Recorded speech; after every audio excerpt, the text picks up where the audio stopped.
திருவெண்காடு ஸ்வேதாரண்யேஸ்வரர் திருக்கோவிலில் முதலமைச்சர் மு.க. ஸ்டாலினின் மனைவி துர்கா ஸ்டாலின் கொட்டும் மழையிலும் பால்குடம் எடுத்து நேர்த்திக்கடன் செலுத்திய வீடியோ வெளியாகியுள்ளது. மயிலாடுதுறை மாவட்டம் திருவெண்காடு பகுதியில் அமைந்துள்ள ஸ்வேதாரண்யேஸ்வரர் திருக்கோவில் நவகிரகங்களில் புதன் ஸ்தலமாக விளங்கி வருகிறது.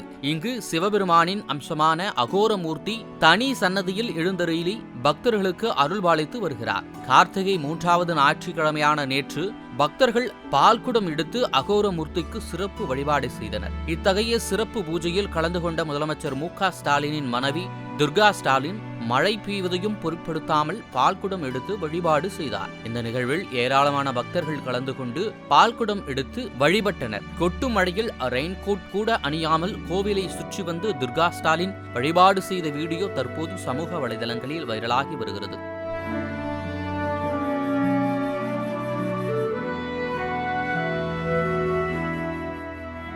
செய்திகளை உள்ளது உள்ளபடி தெரிந்து கொள்ள ரெஃப்ளெக்ட் நியூஸை சப்ஸ்கிரைப் பண்ணுங்க.